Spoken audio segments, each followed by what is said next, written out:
ของแซ่บแล้วแต่ผู้มักครับมักไผมักมันแต่ละคนมักบ่คือกันมันก็คือความสุขที่คนเฮามีบ่ซ้ำกันนั่นล่ะครับบางคนมีความสุขที่ได้กินอาหารหรูๆแพงๆวิวหลักแสนหลักล้านแต่บางคนแค่ได้กินข้าวฝีมืออีพ่ออีแม่ได้กินข้าวน้ำทงน้ำนาแนวกินเก่าๆที่อีพ่ออีแม่พากินมันก็สุขใจแล้วครับต้นทุนวิถีชีวิตที่แตกต่างกันมันก็เฮ็ดให้คนเฮาสุขไผสุขมันว่ากันบ่ได้เฮาถูกเลี้ยงมาจากแนวกินแบบใดเฮาก็มักอันนั้นบ่แปลกหรอกครับบ่แปลกที่แนวกินบ้านเฮาสิซ่อนความทรงจำความผูกพันไว้ในนั้นกินไปคิดฮอดบ้านไปคิดพอสมัยแต่กี้แต่ก่อนคิดฮอดตอนออกไปหามาอยากมากินเฮาเคยผูกพันกับแนวกินอันใด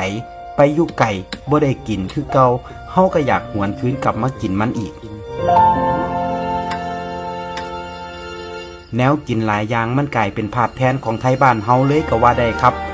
แค่เห็นข้าวเหนียวส้มตำลาบก้อยข้างทางหรือแนวกินอีสานบ้านเฮาอยู่ต่างถิ่นเฮาก็คิดฮอดบ้านแล้ว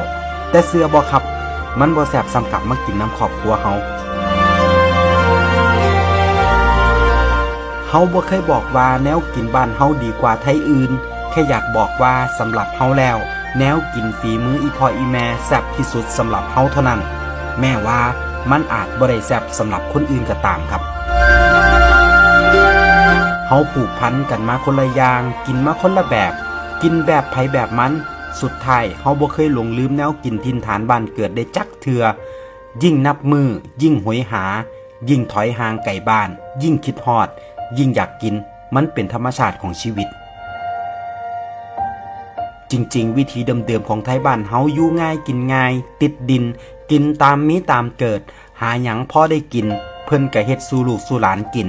แต่แนวกินหลายอย่างกว่าสิหามาได้มันเมื่อยมันก็เลยกลายเป็นความทรงจำพอเฮาได้กลับมากินก็มักสิคิดฮอดความเก่าข้าวหลังคิดฮอดคนที่เคยป้อนข้าวป้อนน้ำคิดฮอดคนที่เคยห่วมผ้าเข่าคิดฮอดสุคนที่เคยเลี้ยงดูครับเฮาบ่ได้มักแนวกินซื่อๆดอกครับจริงๆแล้วปล่อยให้ร่างกายหิวกินหยังก็แซ่บเบิดแต่ที่เฮามักแนวกินบ้านเฮาเพราะความผูกพันความทรงจำและรสชาติที่เฮาคุ้นเคยครับ